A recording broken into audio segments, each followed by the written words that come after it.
As a new AP poll shows, Americans' confidence in air travel has slipped from last year. Is there a reason to be worried? Let's bring in aviation expert Mike Boyd. Mike, thanks for being here. So is there a concern for flyers to be concerned?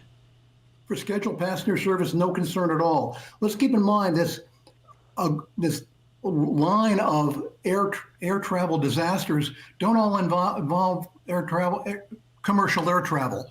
I mean, something that happened in Toronto, that's an issue. Something that happened in Potomac, that's an issue. But when you look at the overall safety of air travel, commercial air travel, it's never been better, really. And keep in mind, what happened in Toronto probably underscores safety.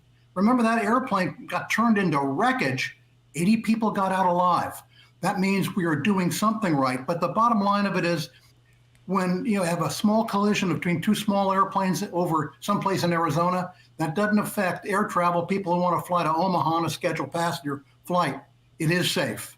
Transportation Secretary Sean Duffy talked about the fact that it is an antiquated system. What are your concerns with the antiquated system with air traffic control and the fact that they're still using floppy disks in the year of our Lord 2025?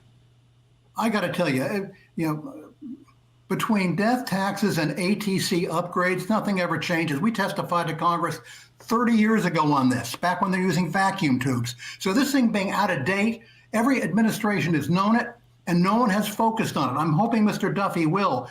But the point of the matter right now, today, our air traffic control system needs more than money. It needs more than more people. It needs a complete rebuild in terms of what it's going to do in order to improve our air traffic system and improve the efficiency of air travel.